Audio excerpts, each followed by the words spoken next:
Hi friends, this is Jennifer Belair with Open Hearts Club, and I'm so happy to be here and to join you and to share some inquiry and investigation into what's softening my heart. I've taken a bit of a hiatus because I've really been doing a lot of personal deep work that's been really important to my own self-evolution, and also just kind of filling my own cup and coming back to myself, loving myself and making sure I'm taking care of myself before I'm able to send things out into the world. So I really want to be responsible for that and filtering my experiences through a true transmission of love and appreciation. So I feel that's really the best the best work that we can do. And so the topic of this week's conversation is following what lights us up. So we all have like our own inner database of the things that truly light us up. And when I think about things lighting us up, I think about like innocent, pure joy. So there's a picture that I wanted to share that's just one of me when I was quite young, and it's all rooted in doing a lot of inner child work and shadow work and things like that. But just looking at this picture of me and placing it on my altar, my sacred space, and really just like connecting with this little being that was just so joyful and didn't care what anybody else thought, and reflecting like what lit this person up, this version of me from the past. And something that really lit this prior version of me up was wanting to be seen and wanting to share and wanting to express love. And so these are all still rooted in who I am today, but they're parts of me that I have allowed culture and society and expectations and fear to really like harden the heart, harden the heart space. And so that's a big mission of Open Hearts Club, is like, how do we soften and how do we blossom the heart space so that way there's just this really beautiful essence and energy that shines. So when I think about doing what lights me up, I think again like that innocent joy, but like what makes my body respond in a positive and a blossoming way. Like when I think about dancing, like I blossom, I get excited. When I think about reading my favorite books, I blossom, I get excited, and my body is like my own internal mechanism that tells me so. And so something I'm thinking a lot about lately is like how the body is kind of its own like GPS system. And that's something that I've actually learned and thought about a lot in human design, is this notion of listening and tuning into the body. So when it's, you hear this a lot in like different spiritual communities, but it's like a full body yes. So like, do I really feel this buzzing, this excitement in my body when I'm doing XYZ, or does my body close down where it's like kind of saying no, right? Like this is like I'm ready for an attack, I don't want to do this. And so there's a lot of wisdom in the way that the body holds itself and carries itself. And like even for myself, like I'm excited doing this video, I'm also a little bit nervous, and I can feel that I'm shaking things up, I'm shifting my reality a little bit. And so doing things that excite us and that make us look forward to something is like really valuable. And so it's cultivating that deep sense of joy and knowing like when I do this, I feel joy. And so what else in my life brings me so much joy? And I think for us to be in that state of being, we do have to take time for the self, take time for the spirit, and really take time for the body too. So if we're like putting ourselves out in like 1,000 different directions and being this big old people pleaser, then we're pleasing everybody else, but chances are we're running our own candle is like running out at both ends. So it's like, what can you do to really reinvigorate your own internal eternal life force?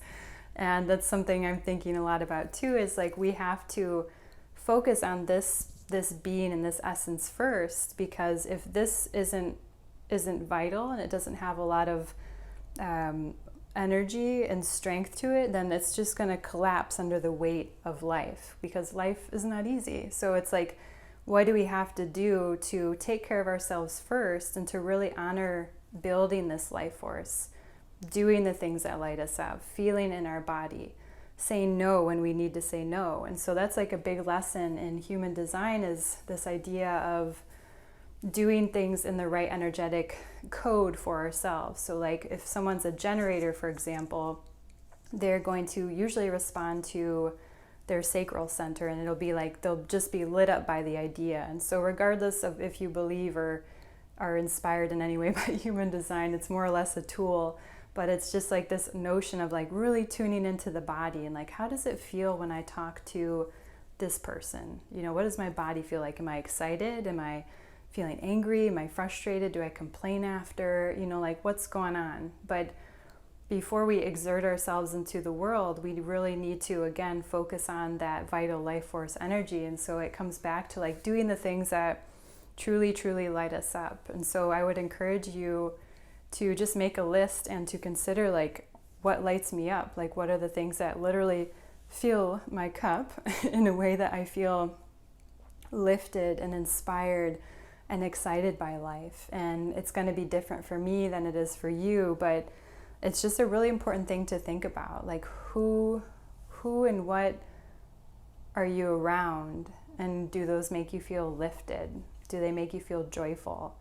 Do they inspire you in some way? So these are all things that I really strive to think about and to consider in my life. And I know for myself to really show up fully, I need to do certain things. So I really have to like check in with my status of my mind, like what's going on in my mind today. Is it running around like crazy? Is it super negative? Is it like in the middle space somewhere? Like just checking into that mental space. And if I'm noticing that it's going in too many directions, and I can kind of like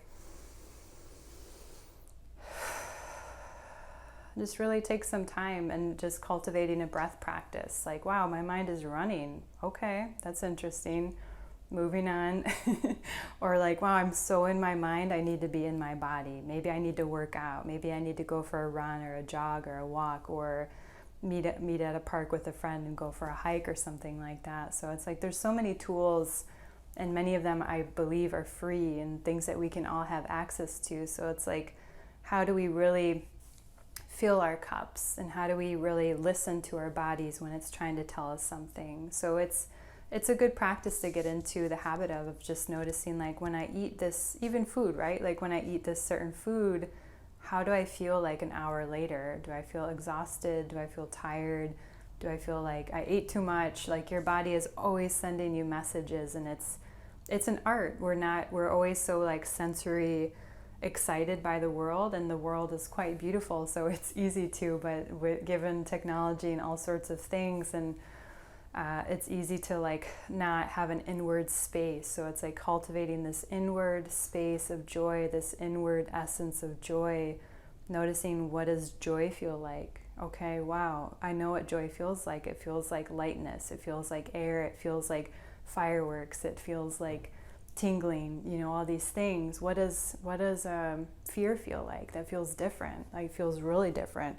It feels like, to me, I imagine like a heavy, dense ball that's like weight, and it just kind of makes you feel like you have glasses, really thick glasses on. And so it's just really important to tune into the body, because there's no way that we can know what lights us up until we really connect to what's happening inside of ourselves and feeling that, what's unique for us. Like, and even for myself, just getting into those quiet meditative states and just noticing different sensations that come up when I think about certain things, when I think about certain people, and just knowing that it's okay for your joys to change over your lifetime. And so the greatest joys for me right now that I know I really need to cultivate as often as I can are connecting with myself first, and really holding space for myself, allowing myself to journal, to heal, to process, to have emotions, to cry, to just notice where I'm at every day, doing like a little check-in.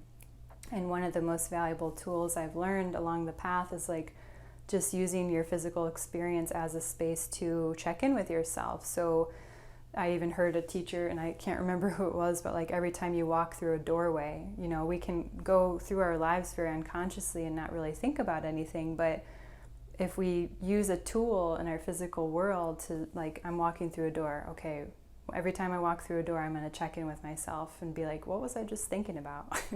Because sometimes we can just move so fast that we're not really tapped into what's going on up here. But I really believe that when we can integrate the body with the mind, with the spirit, that there's this beautiful sense of being. There's more of a calmness, there's more of an awareness that we can really tap into, like, okay, wow, that does bring me a lot of joy. I forgot about that.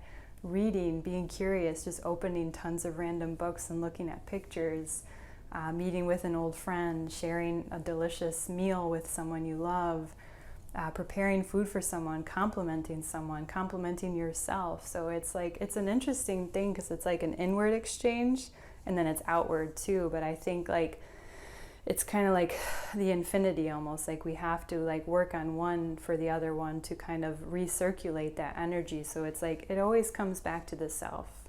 And that's like the greatest mission, the greatest purpose in this life is like, how do we heal ourselves first? Because when we do that, we show up differently energetically, and everything and everyone around us feels that.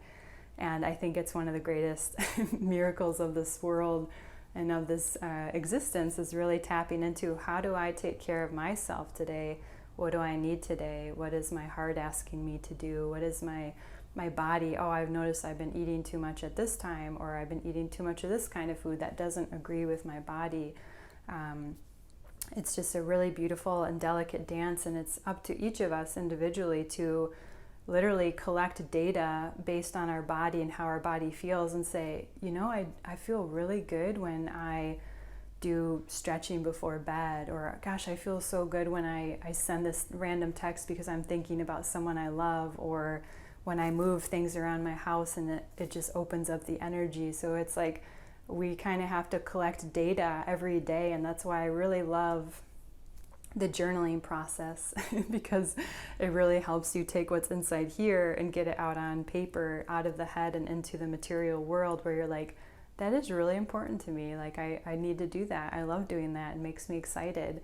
And then it's also like, for lack of a better word, because this is the only thing that's coming up, but like trimming the fat on the things that are no longer working for us. And so it's this idea of like, there's no such thing as a vacuum, right? So if we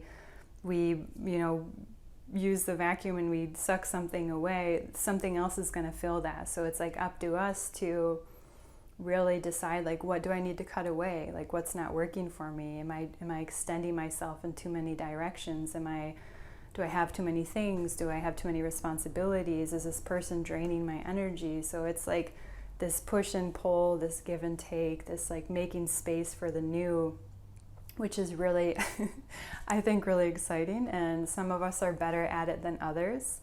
And it's an art form. It's a lifelong practice, but these are just some kind of big, fun, wild thoughts that I've been really reflecting on this week. And that's really been my clear intention for the past couple weeks, is this idea of really listening to my body and noticing like what makes me feel joyful. Okay, that's what joy feels like. I'm going to do more of that, and really prioritizing the time. So I hope this helped you think about your relationship to your body as not just an organism that you're moving through life physically, but that the body is its own intelligent system, that it's communicating with us all the time. And it's really up to us, pardon me,